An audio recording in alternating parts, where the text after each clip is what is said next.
est délivré. Il n'a fourni aucun effort. Il s'est appuyé sur la foi de cette femme pour la délivrance de sa fille. Vous comprenez? Sa fille était à distance. Jésus n'était pas dans la maison de sa fille, il n'a pas imposé la main à sa fille.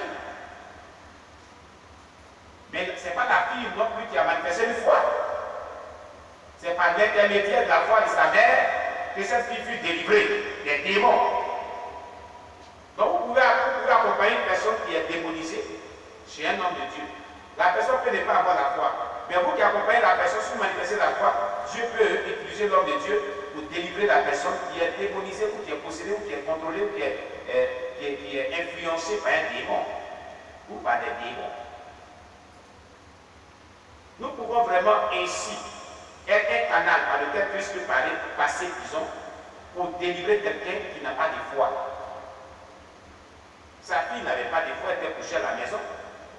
Mais c'est sa maman qui a entrepris les démarches et dans lesquelles elle vraiment démontra la foi pour la délivrance de sa fille. Jésus même a pu décourager cette femme pour dire qu'on ne donne pas la nourriture des enfants aux chiens. Mais comme sa foi était grande, elle savait ce qu'elle voulait. Elle dit, mais écoutez, quand les maîtres mangent la dernière qui tombe dans les chiens, c'est les part.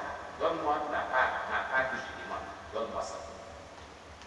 Ah oui, il faut savoir vraiment arracher les bénédictions à Dieu. J'ai traité ce thème, je s'appuyant sur le thème biblique, parlant de l'impossibilité à la possibilité. Amen. Il y a par moments Dieu vous refuse de vous donner quelque chose. Quand Jésus parle des chiens, ils n'avaient pas de bonne vie. Les Cananéens, les Séréphiliens n'avaient pas de bonne vie. Ils n'étaient pas croyants chrétiens. Ils ne craignaient pas Dieu. Ils ne vivaient pas de la sainteté. Mais elle a entendu parler de Jésus. Voilà pourquoi Jésus les traitait de chiens. Chez nous, on dit que le chien ne change pas sa manière de s'asseoir. N'est-ce pas? C'était un peuple qui ne se repentait pas de leur péché. Amen. Donc il ne comprend pas la nourriture des enfants pour donner ça aux chiens. Aux personnes dont la vie n'est pas repentante des péchés. Aux personnes qui ne créent pas Dieu, aux personnes qui ne marchent pas selon Dieu, aux personnes qui ne veulent pas vraiment accepter Jésus pour vivre selon la parole de Dieu. Dieu dit la grâce qu'il donne à ses enfants qui se répandent et qui vivent selon sa parole. Il ne peut pas la donner à ceux-là qui ne veulent pas se repentir pour se sanctifier. En d'autres termes, c'est ce que cela voulait dire. Amen. Alléluia. Mais la femme ne s'est pas arrêtée là. Quand je lui donna cette parole, elle ne fut pas découragée. Elle dit oui.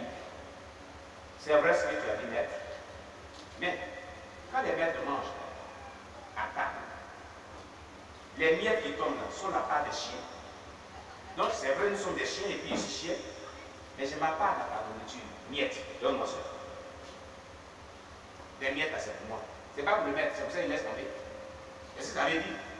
Donc, quoi que tu dis que je n'ai pas la part ici, dans la nourriture des enfants, mais j'ai ma part dedans. Puisque c'est une chienne. Les chiennes, quand le maître mange, les miettes qui tombent, c'est pour les chiennes. Donne-moi ma part. Je reprends ma part dans ton repas que tu donnes à tes enfants. En réalité, c'est la foi qu'elle a démontrée.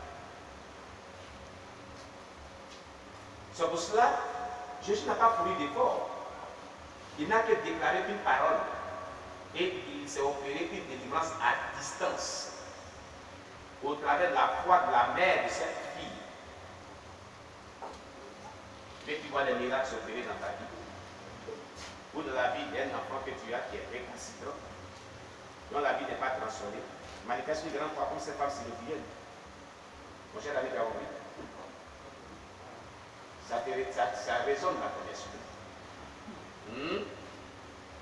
La femme là, elle avait sa fille, c'était sa fille aussi, comme toi ton histoire. Hein? Alléluia. Amen. Il te faut une grande foi. Comme elle. Dis au Seigneur Jésus, je veux des miettes aussi. Non, toi tu n'es pas un chien. Tu es un bon disciple. En d'accord, je suis pour lui. Alléluia. Toi, tu ne donnes pas les miettes. Tu es enfant de la maison, donc tu manges à table avec le Messie. Mais ce sont des gens qui vivent de manière perverse que Dieu refuse des grâces de Dieu. Amen. Alléluia. Donc toi encore, tu as encore une grâce favorable encore. Gloire à Jésus. Amen. Démontre la foi pour que, même à distance, ta fille soit libérée. Jésus est en train de nous enseigner que tout s'obtient par la foi. Si vous avez prié, jeûné, prié, jeûné, prié, jeûné, une situation perdue, persiste, perdue, persiste, perdue, il dit que tout est possible par la foi. Active ta foi. Peut-être que le pasteur n'a même pas de foi plus que toi. Mais toi, active ta foi. Active ta foi. Un homme de Dieu m'a relaté l'histoire d'un voleur, un grand voleur, qu'on avait donné un ultimatum de rembourser de l'argent. Mettez-la dehors. C'est un autre ministère. Amen. À qui on avait donné un ultimatum de restituer ce qu'il avait volé. Je ne sais pas si c'était 100 000 francs, une importante somme, je me souviens plus. Ce voleur-là, son grand frère était un pasteur, un prédicateur. Et lui avait remis un Nouveau Testament, je crois. Et on le recherchait pour qu'il puisse nous restituer ce qu'il avait. Il s'est trouvé dans un village, voilà, et il s'est trouvé à un funérail. Il a fait la chose la plus pire qui fait rire, à mon sens, hein, c'est vraiment de l'humour. Mais il a démontré la foi que même certains pasteurs, même certaines personnes n'ont pas pu démontrer. Arrivé à ces funérailles, il dit, mais moi je ne suis pas chrétien. Mais mon grand frère a dit que c'est Jésus qui prêche la ressuscité des morts. Et j'ai lu dans le Nouveau Testament, il ressuscite des morts. Ce n'est pas moi qui ressuscite des morts, c'est Jésus-là qui ressuscite des morts. Voilà, moi, s'il n'a pas ressuscité, c'est lui qui va avoir honte. Pas de problème. Moi, ils n'ont qu'à me donner, voilà, c'était 100 000 francs, ils n'ont qu'à me donner 100 000 francs, il y a mon problème. Voilà comment il a conçu dans son esprit une histoire banale. Il a trouvé le chef de famille qui était au funérail. Il dit, écoutez, celui qui est couché là, il n'est pas mort, mais il dort. J'ai besoin seulement de 100 000 francs. Si vous déposez là, votre frère va revenir à la vie. Donc c'est là qu'il quitte. Vous voyez une affaire comme cela? Je vous parle d'un fait réel qui s'est passé en Côte d'Ivoire. Un prophète nous racontait qu'il croit à un programme. Amen. Je vous dis quelque chose de réel. Ce n'est pas une histoire inventée. Il prenait ça comme un jeu. Il dit, c'est mon grand frère qui prêche, il dit que Jésus ressuscite des morts. Et moi, j'ai lu dans son livre, il dit qu'il ressuscite des morts. Est-ce que moi-même, j'ai dit que je voulais qu'il va être chrétien? C'est pour ça que depuis que je prêche Jésus, je le refuse. Mais j'ai mon problème, s'il résout mon problème, le mort sera ressuscité. Quoi le problème?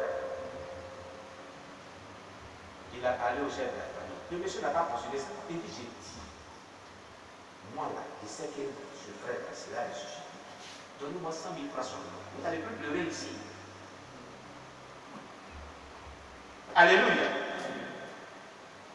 Ils ont rassemblé les 100 000 francs. Ils ont envoyé. Si tu n'as pas fait, tu n'as pas fait, tu n'es pas ressuscité toi. C'est là qu'on dit encore du voici la tête. On superpose le cadavre et puis on enterre. On va te superposer à lui pour en fait c'est très spécial. Ou sur le côté, ou de l'autre. Il dit, mais où est le problème? Regardez la prière banale qu'il a fait. Il prend le Nouveau Testament. Il dit, Jésus, toi qui prêches mon grand frère, tu dis que tu ressuscites des morts. On va voir si tu dis la vérité. Vous vous amusez, hein? On va voir si tu dis la vérité. Voici les gens là, ils ne croient pas parce qu'ils ont dit qu'ils vont le mettre dans cercueil, mais s'ils doivent poser. Tu en as vu, tu as entendu. Si tu n'as pas ressuscité, c'est toi qui ne ressuscites pas les morts. Soit tu dis la vérité, soit tu ne dis pas la vérité. Maintenant, ressuscite celui-là, et puis on va voir. Au nom de Jésus. Il y a une silence. Il dit, j'ai dit, il faut le ressusciter. Hein?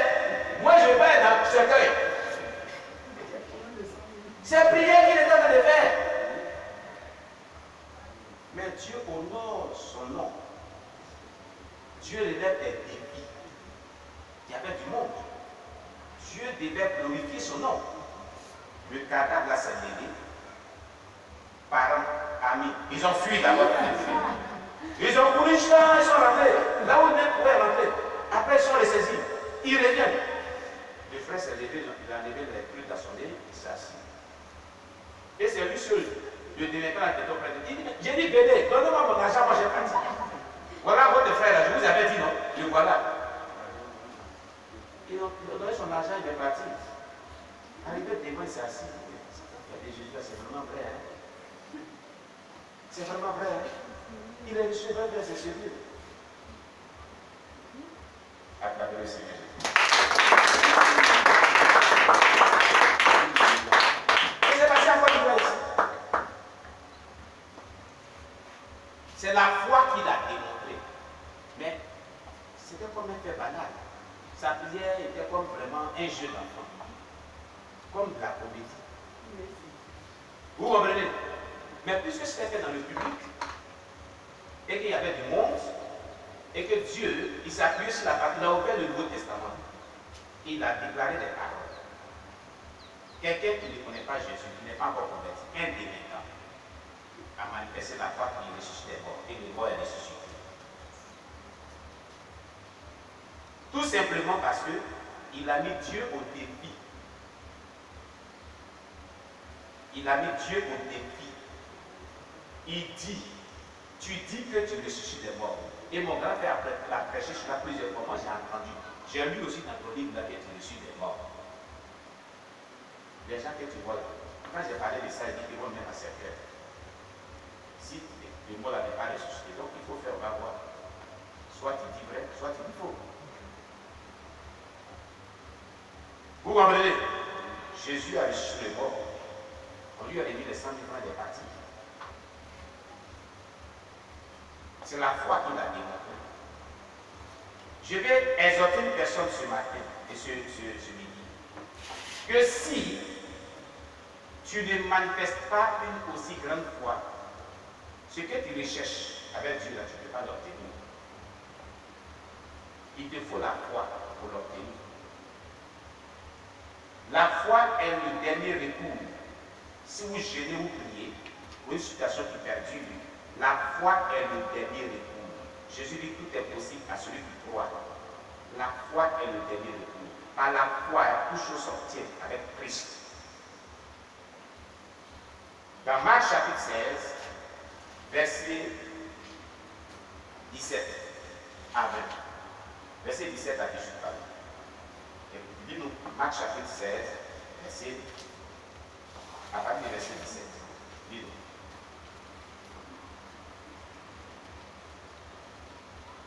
À partir du verset 17. Dis-nous, ce verset.